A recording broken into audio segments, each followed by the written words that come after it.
So you've probably seen clips from this stand-up performance that have been absolutely blowing up online. It's chaotic, it's contradictory, and yeah, it's definitely provocative. It can be kind of hard to follow. So that's what we're going to do today. We're going to try and find the structure in all that chaos and really deconstruct the worldview of the man who calls himself Dr. Tuah. Here's how we're going to break this down. We're going to trace his logic, or, lack thereof, through 6 key themes.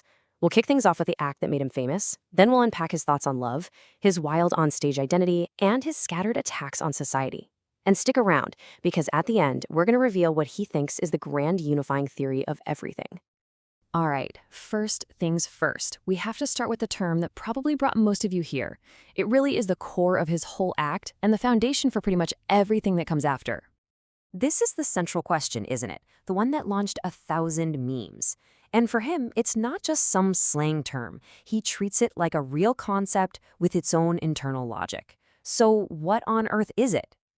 The language he uses here is pretty telling. He actually calls it a clinical diagnosis. He claims that when women spit on that thing, it creates a literal connection between 2 totally distinct areas of the body. So for him, this isn't just some crude act. It's a technique with a very specific, almost pseudoscientific outcome. Okay, so let's see how this one central act, the Tuah, somehow becomes the jumping-off point for a much broader and frankly, much more cynical view on modern relationships and romance. And boom, here we go. This is one of his most blunt and provocative statements, and it perfectly frames his entire argument against traditional relationships. He sets up this direct comparison, basically arguing that one is just a more honest transaction than the other. So this is his logic, laid out there. From his perspective, monogamy is just prostitution with a bunch of extra steps and, well, way worse terms. He breaks it down as this raw financial deal where you give up a ring and half your stuff.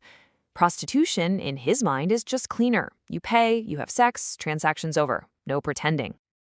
And he doesn't stop there. He expands this critique to everything. He calls Valentine's Day cheesy. He suggests that if you get flowers, a Tuah is the appropriate return gift. He claims social media has killed romance because it got rid of all the longing. And his solution? He actually praises arranged marriages because, well, they provide immediate sex. So you have to wonder, who is the person delivering these opinions? Well, his onstage persona is this deliberately chaotic and contradictory mess of identities. It feels like it's designed specifically to both shock you and confuse you. Just look at this list. It gives you a real feel for his onstage character. He says he's a doctor with a PhD in marketing. He's from Pakistan. He calls himself a Satanist over and over, saying polyamory is just part of the package. He also says he's a swinger, and then in the very same breath, he'll declare he's a homophobe. These identities are literally designed to clash and just keep everyone completely off balance. And this right here, this is his classic move. He presents this shocking identity, a Satanist, and then immediately yanks the rug out from under you with a totally mundane, relatable problem. He asks the audience, what's the biggest challenge for a Satanist? And then says, for him, it's his accent. It's this bait and switch that really defines his entire style. All right, next up, let's see how this persona turns his attention to society as a whole. As you can probably guess, his social commentary is just as fragmented and all over the place as his identity, hitting on everything from video games to violence.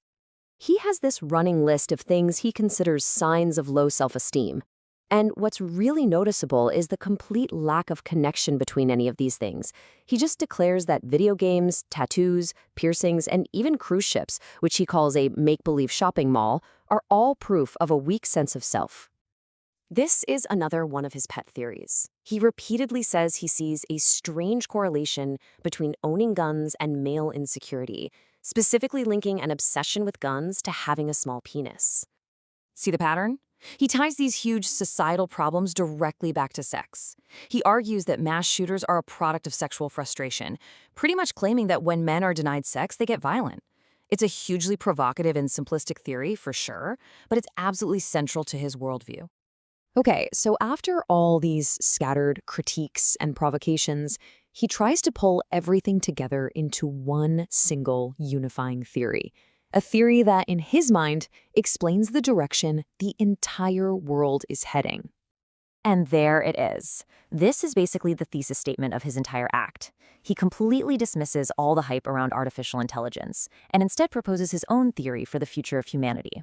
It's the punchline that all his other bits were kind of building toward. So what does this switch to ass even mean?